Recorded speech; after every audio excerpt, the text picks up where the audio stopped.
Okay guys, new trend, new hair trend, gold.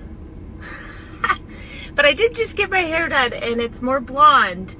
My teal's still there. Look, it's still there. I saw this filter though and I loved it, so I had to use it.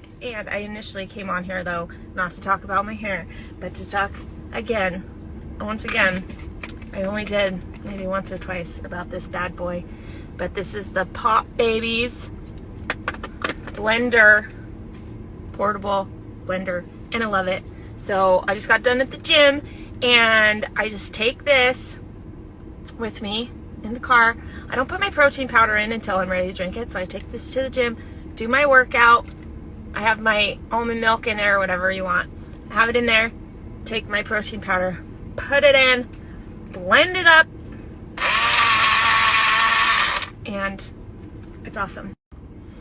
So, like I said, awesome. But the thing is, I know there's like shaker bottles that you can use, and I use shaker bottles, but I just like the frothiness of a blender, or if you have ice and you want it blended up, or if you want to throw some fruit in there, it blends it all up and makes a nice little smoothie on the go so that you can get your protein like right after you work out.